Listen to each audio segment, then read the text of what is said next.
Let your breathing slow, dear listener. Let the gentle, easy rhythm of your own breath become the soft, swelling rise and fall of a calm, ancient sea. You are safe. You are still. And tonight, I am going to take you on a quiet journey, not on a busy highway or a roaring plain, but on a small, sturdy ship made of fragrant cedar wood. We are going to float together across the dark, peaceful waters of the Mediterranean under a sky of 10,000 brilliant stars. We are going to spend a single quiet night at sea as a Phoenician sailor. The year is somewhere around 500 years before the Common Era. The Phoenicians are the greatest seafarers of the ancient world. Their ships have sailed from their home cities on the coast of what is now Lebanon and Syria across the entire width of the Great Middle Sea. They have passed through the narrow Pillars of Hercules and ventured out into the vast, rolling Atlantic. They have traded peacefully with the tribes of Iberia for silver. They have sat with Egyptian priests and learned their ancient secrets. They have watched the sun set over the Greek Isles, and they have heard the strange, beautiful songs of the desert tribes in North Africa. The sea is their road. It is their home. And tonight, one of their ships is making a quiet, peaceful crossing from the island of Crete towards the great city of Carthage on the African coast. Imagine you are on that ship now. The sun has just set. For a few moments, the sky was a breathtaking painting of brilliant orange, soft coral, and deep velvety purple. But now the colors have faded, and a profound, soft, inky darkness has settled over the world. There is no moon tonight. The only light comes from the stars, and they are beginning to appear, one by one, like tiny, shy diamonds being poured very slowly across a vast, dark cloth. The ship you are on is a beautiful thing. It is about 20 meters long, with a high, curving stern and a sharp, proud prow carved in the shape of a horse's head. The hull is built from planks of the finest cedar wood, brought from the forests of Mount Lebanon, a wood famous for its strength and its sweet, clean, resinous perfume. Even now, sitting on the deck, you can smell it.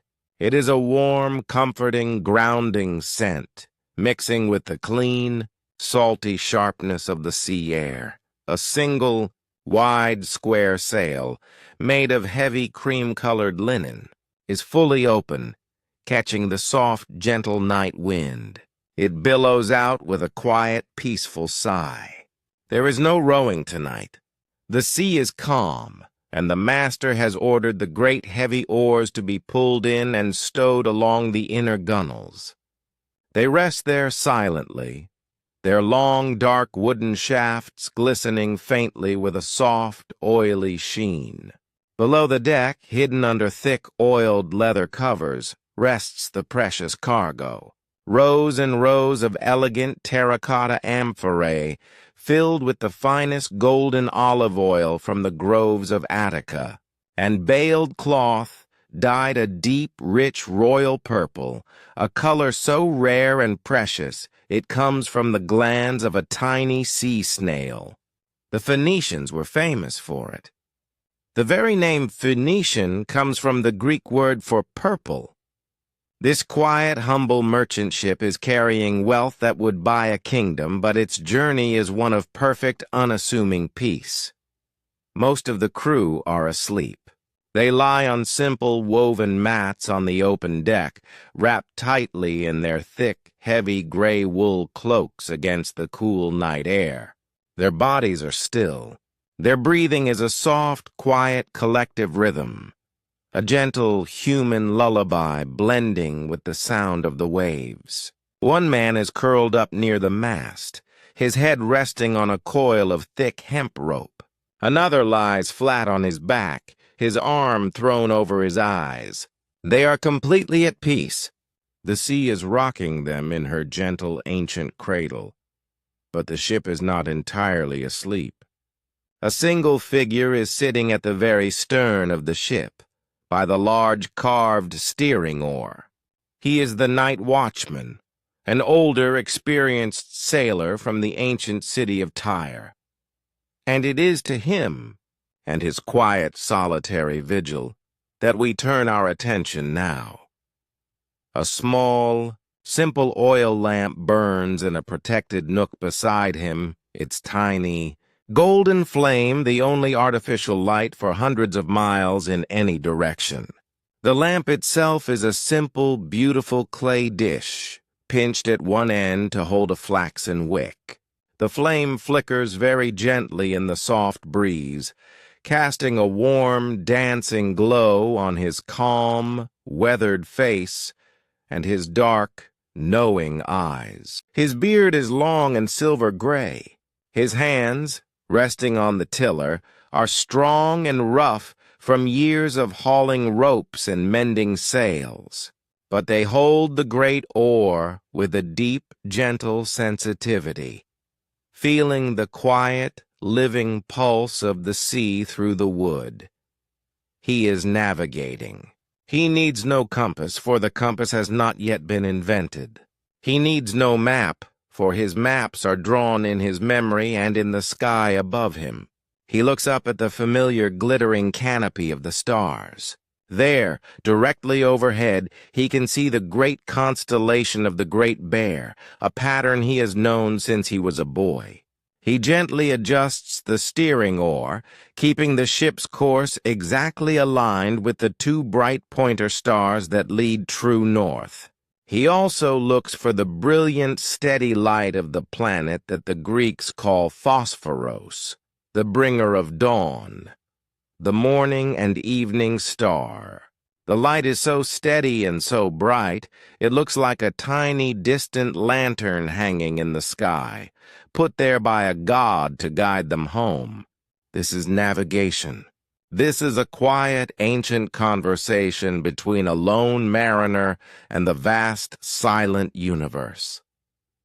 The only sounds are a symphony of quiet, ancient peace.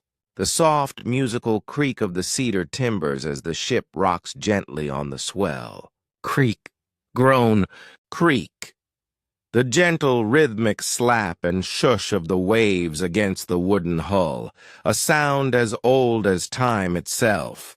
Shush, slup, shush. The soft, steady hum of the wind in the rigging. And from somewhere deep in the ship, the quiet, rhythmic snoring of a sleeping sailor, a deeply human and comforting sound in the immense, natural silence. The watchman's duties are simple and quiet. He tends the lamp, ensuring the oil level is steady and the flame is protected from the breeze. He keeps a calm, watchful eye on the linen sail, making sure it is perfectly set to catch the gentle wind. He dips his hand in the small clay water pot beside him and takes a slow, cool sip of fresh, clean water. It tastes of the clay pot. It is the most delicious water in the world, and then he notices something truly magical. Peering over the side, he looks down into the deep, inky black water, and he sees a faint, shimmering blue-green glow. It is a school of dolphins, perhaps, swimming silently alongside the ship, their sleek, powerful bodies creating a trail of soft, phosphorescent light in the disturbed water. The bioluminescence, the living light of the sea, sparkles and dances in their wake like a handful of scattered blue-green emeralds. The ship itself leaves a soft, glowing path in its own wake, a ribbon of pure, magic light. The watchman smiles, a quiet, private, gentle smile.